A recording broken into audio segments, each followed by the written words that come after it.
pasar es tiempo ya de entrevista aquí en Canarias al Día, en esta semana que estamos intentando concienciar en verde, o por lo menos hacerlo a través de expertos y profesionales que están intentando que nos concienciemos de la situación, grave situación que estamos atravesando. Si hablábamos el martes pasado, de desarrollo sostenible, hoy queremos hablar de algo que está muy ligado a todo esto porque es lo que está provocando, entre otras cosas, que tengamos que cambiar nuestros hábitos y nuestras conductas ante lo que se viene. Y es ese calentamiento global, ese cambio climático que ya se está empezando a dejar notar, se está dejando notar desde hace bastante tiempo, pero ya incluso empezamos a ver directamente esos efectos. Y así lo hemos podido ver en un trabajo elaborado o impulsado desde el Gobierno de Canarias y que han elaborado pues, el biólogo José Luis Esquivel y la geógrafa María José Pérez. Ambos han sacado una publicación que es Cambio Climático en Canarias.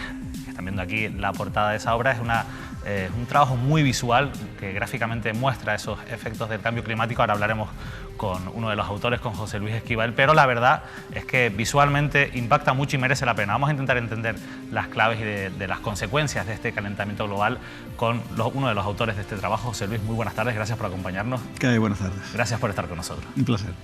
Empezaba yo creo que con una cuestión de términos. A mí una vez me dijeron, lo de cambio climático está bien, pero si puedes decir calentamiento global, mejor, porque conciencia más. Yo no sé si en ese sentido ustedes tienen preferencias o no. Bueno, lo que está pasando es un calentamiento global. Lo que pasa es que se asemeja a cambios climáticos porque en el pasado, en la historia, han habido muchos cambios climáticos, es cuando el calentamiento global ya es de gran magnitud y muy rápido.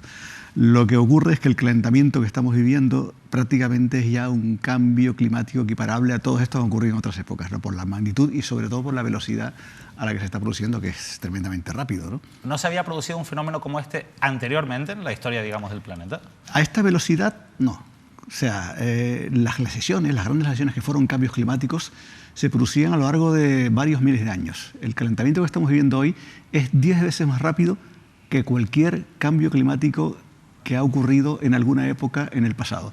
O sea, la velocidad es lo que caracteriza los acontecimientos de hoy, de estos días. ¿Y cuál es la diferencia, digamos, cuál es la causa que hace que se esté produciendo precisamente pues, un calentamiento global a una velocidad mucho más rápida que en anteriores ocasiones?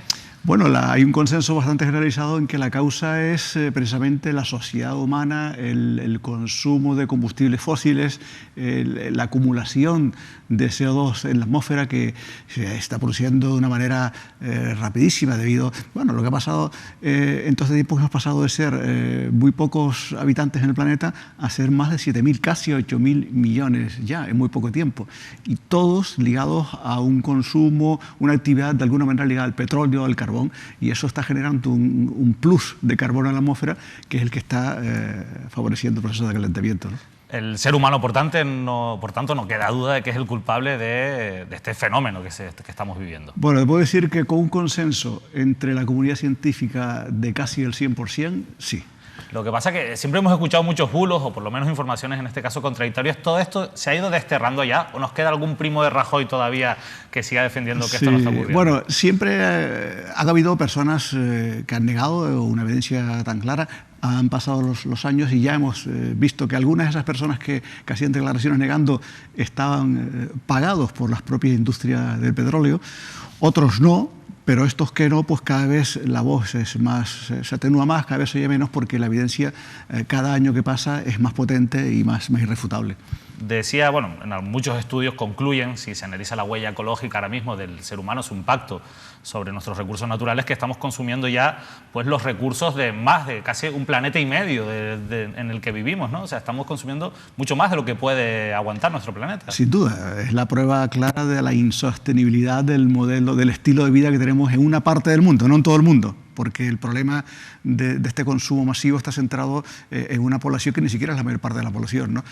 Pero sí, es un uso de los recursos completamente insostenible, ¿no? El calentamiento climático es una consecuencia colateral frente a otras que también hay, ¿no? Pero es una de las quizás las más impactantes ahora mismo, ¿no? Claro, cuando decimos que el culpable es el ser humano, habría que matizar que es el ser humano que vive en los países occidentales, que son los que principalmente están llevando a cabo este consumo masivo, ¿no? Y no tanto el ser humano, sino el estilo de vida que tenemos, ¿no? Porque podemos tener otro estilo de vida que consuma menos recursos y que sea más sostenible, ¿no? Es ese estilo de derroche el que está generando estas actuaciones, ¿no? Claro, ahí también hay un debate entre economistas incluso que hablan de la posibilidad de que quizás con este modelo económico basado en el crecimiento, en el desarrollo, en unos términos que van en ese sentido, bueno, es incompatible con intentar darle la vuelta a este proceso que estamos viviendo.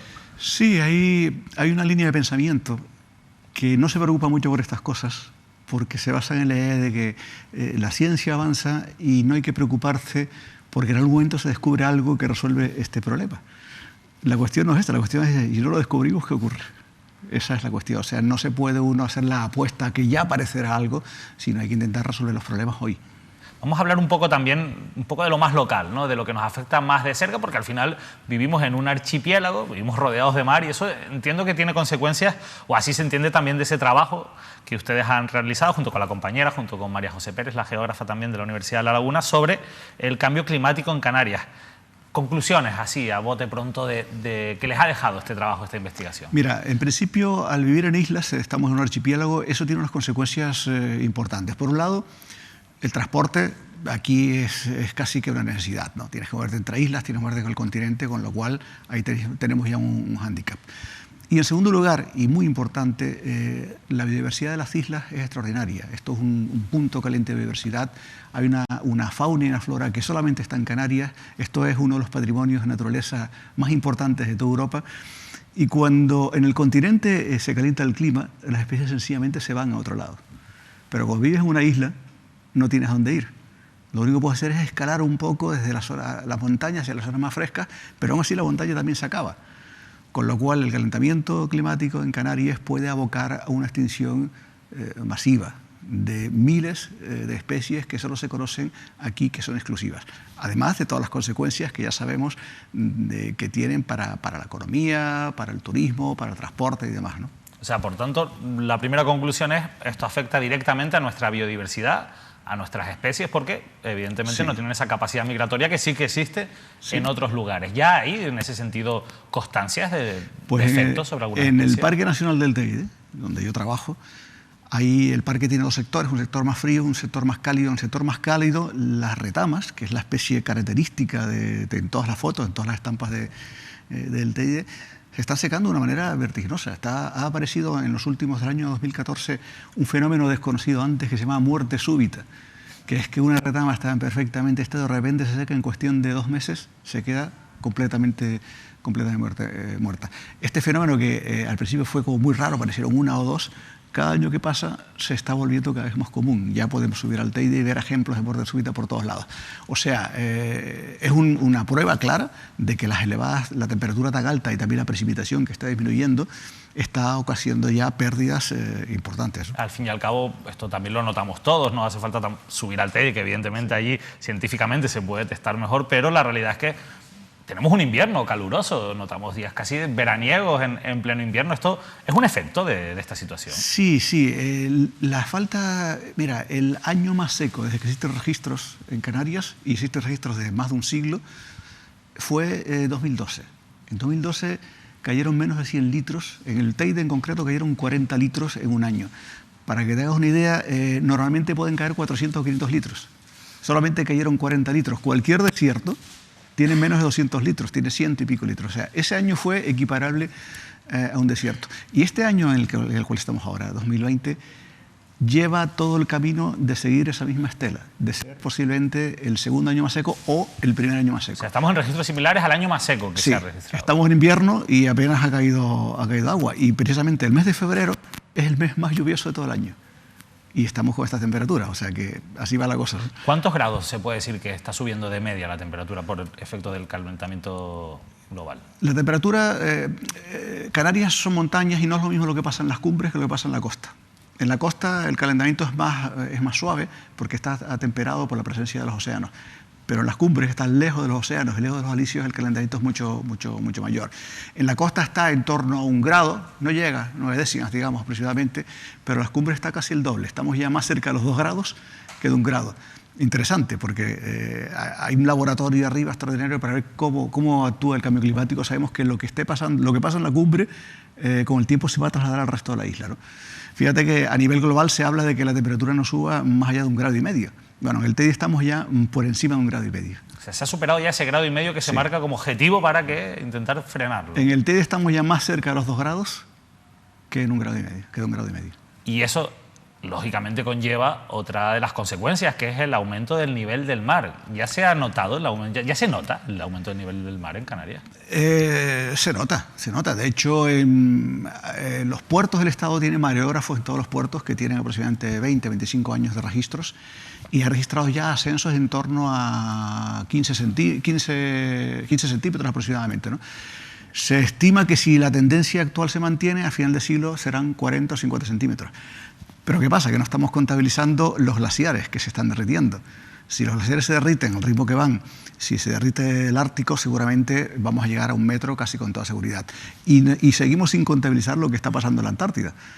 Pero en la Antártida también están pasando cosas muy graves. Este 6 de febrero hubo, en una zona de la Antártida al norte, la temperatura fue tan alta como la que tenemos en Canarias. 18 grados, nunca se había registrado eso. En un continente helado, claro. Claro, si ese hielo se derrite, entonces ya no vamos a hablar de 1 metro, vamos a hablar de más de 1 metro.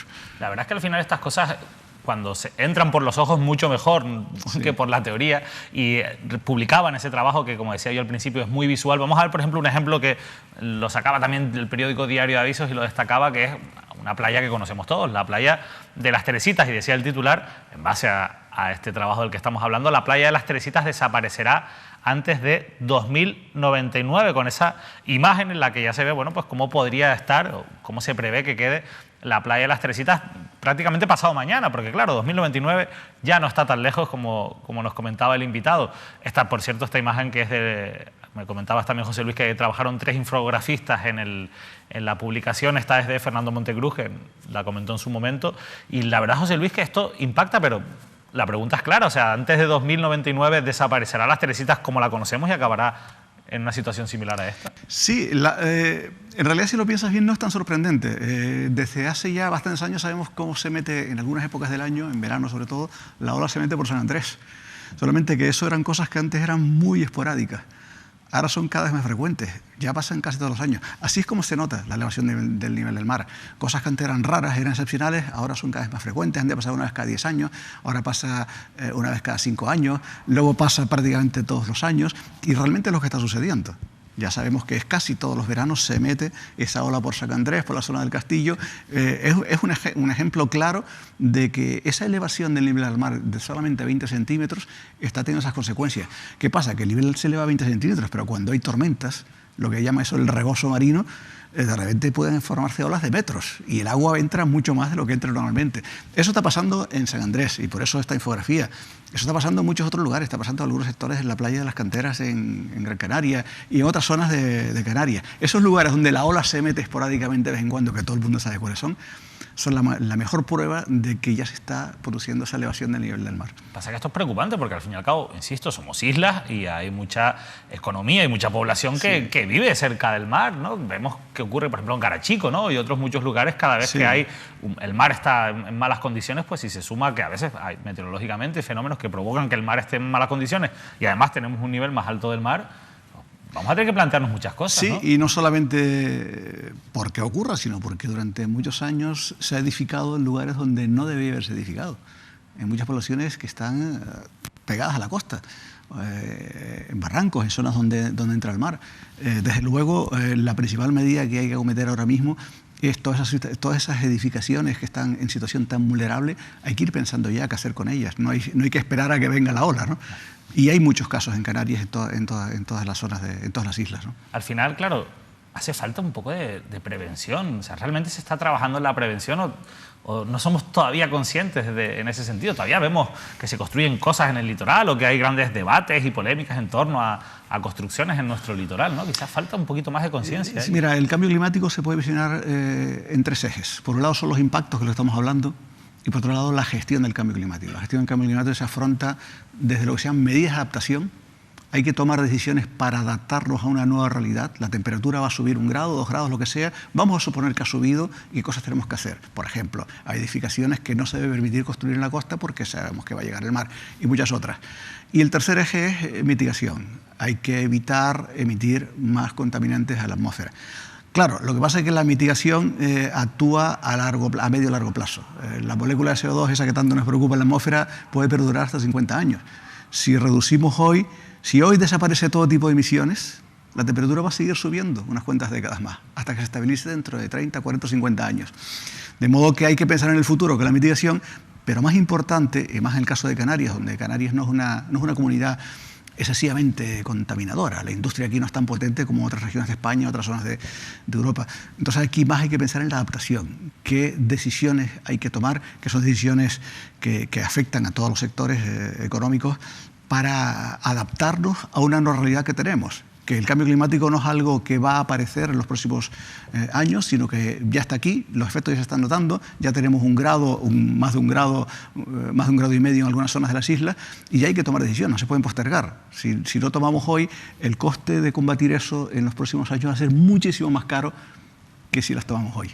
Pero al final, escuchándole, entiendo que no podemos volver hacia atrás, es decir, el daño que ya se ha hecho es irreparable, lo que podemos hacer es intentar mitigar que no vaya más la situación. Sí, no podemos volver hacia atrás. O sea, hay que tomar decisiones para que las cosas no vayan a peor, pero volver hacia atrás no es posible. Volver a revertir ese casi 2 grados que tenemos, igual lo conseguimos en varios siglos, quizás en 1000 años, pero desde luego en nuestra generación, en las futuras generaciones más inmediatas, no va a ser así. Por eso digo, hay que habituarse a una nueva realidad.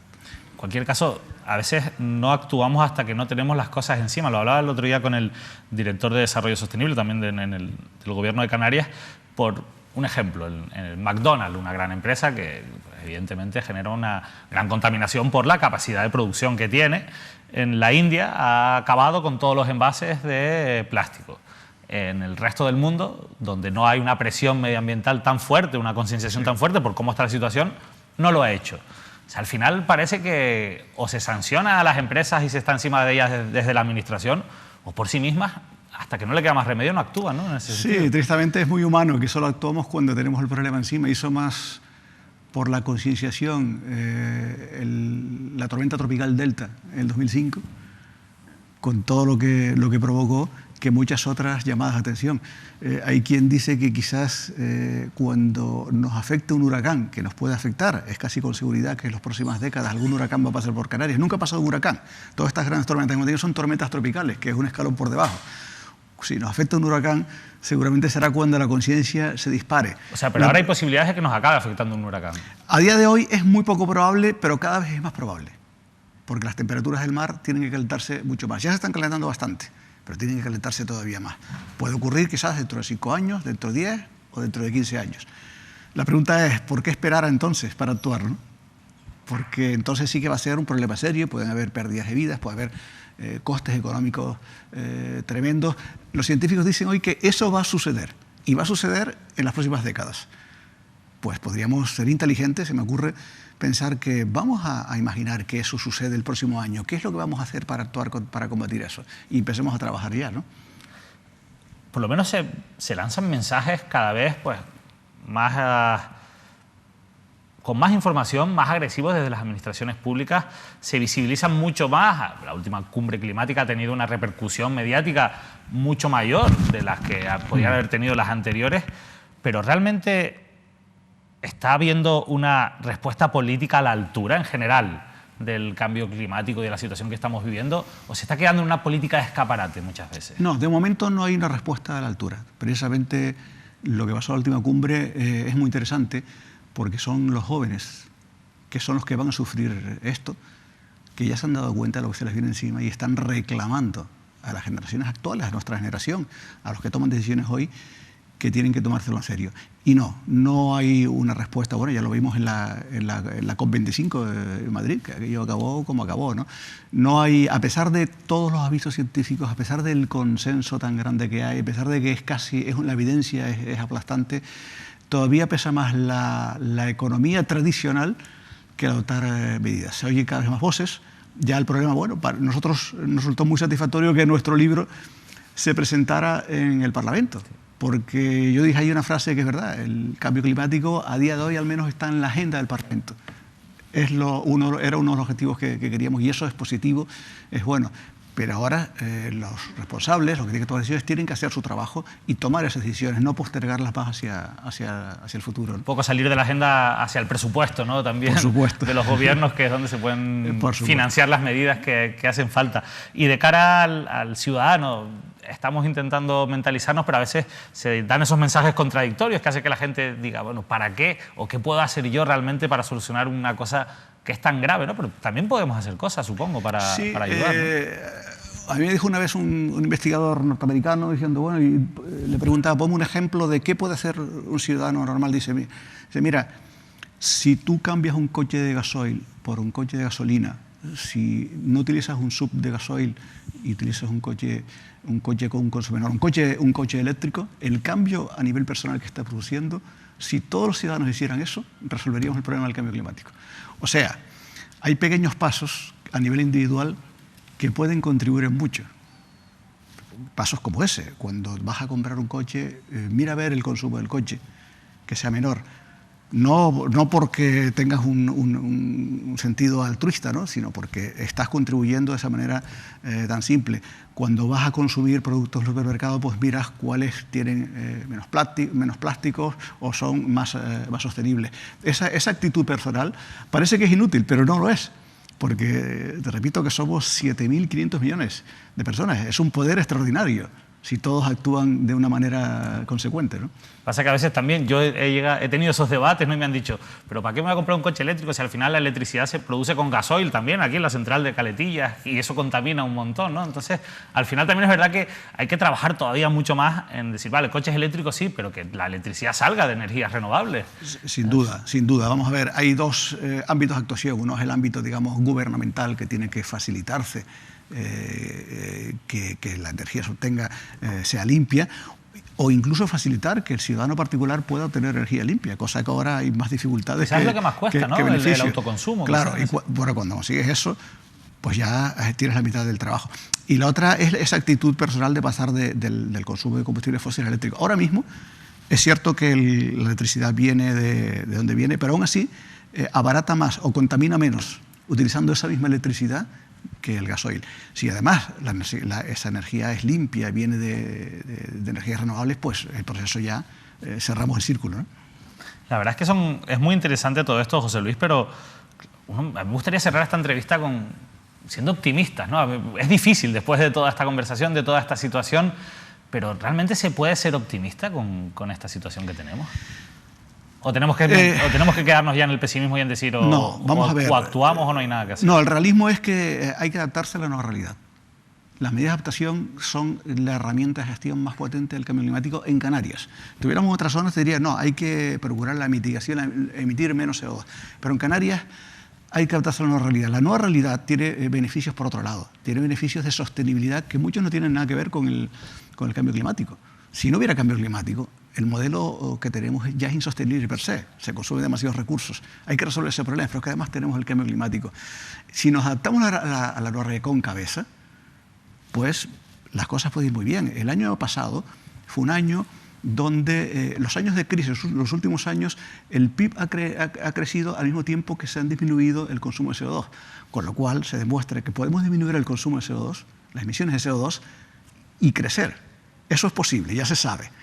O sea, seguimos creciendo, seguimos en un bienestar aceptable, cada vez mejor, pero emitimos menos CO2. Eso es posible. O sea, se puede ser, dicho de otra manera, puede haber una actividad económica rentable sin necesidad de generar tanto daño al medio ambiente. En España ya lo vivimos el año pasado, en 2019. Y se está viviendo ahora mismo en algunos países que están haciendo apuestas más o menos fuertes, algunas zonas de Alemania y demás lo están haciendo. O sea, ya es un dato muy importante, sabemos que es posible, que se puede hacer. Luego, pues hay que profundizar ahí, ¿no? Quien quiera profundizar un poquito más en el trabajo que ustedes han hecho, ¿cómo puede tener acceso a este libro? ¿Están las librerías? Yo leí en su momento que va a haber exposiciones itinerantes, no sé si ahora mismo se puede ir a visitar en algún lado. Están las librerías, se puede adquirir, además creo que, según me dicen, las ventas van bastante bien. Quizás se saque otra edición, no lo sé. Hay dos exposiciones itinerantes que las lleva el gobierno, que van a estar rotando por todas las islas, que las exposiciones son hay 42 láminas, 42 grandes infografías como esta que vimos en las Teresitas, que forman parte de la exposición. Y hay un colectivo de estudiantes de módulos FP que se está formando para explicar a la ciudadanía esa exposición. Eso empieza ya, muy pronto, ¿no? Pues y estará funcionando durante unos meses. Estaremos pendientes porque insisto que es muy ilustrativo y sobre todo la información al final es una de las cuestiones fundamentales en todo esto. Yo creo que también durante muchos años nos ha faltado más información o se ha querido ocultar quizás la realidad. No, lo que pasa es que el circuito científico funciona de otra manera. Hay muchos investigadores que están trabajando atrás, muchos investigadores canarios incluso. Lo que hemos simplemente es recopilar, hacer una síntesis de ese trabajo silencioso de muchos investigadores de las universidades, centros de investigación, y plasmarlo de una forma fácilmente legible, ¿no? Es lo que hemos hecho. Pues muchas felicidades por ese trabajo, José Luis, y muchas gracias por habernos ayudado a entender un poco más esta situación que ya estamos viviendo y que ya tiene sus consecuencias, de verdad. Muchas gracias. A ustedes, gracias. José Luis Esquivel ha estado con nosotros aquí hablando del cambio climático, hablando de ese calentamiento global y de su trabajo, por supuesto, que ha hecho con la compañera María José Pérez sobre la situación y los efectos del cambio climático en Canarias. Nosotros seguiremos muy pendientes de toda esta situación y, por supuesto, cumpliendo con nuestro papel, aportando lo que podemos hacer en todo esto, que es ser un canal de información para concienciar ante esta grave situación que ya nos afecta a todos. Así que nada, nos despedimos, le dejamos con la programación habitual, programación especial en estos días de carnaval y volvemos la próxima semana con más información.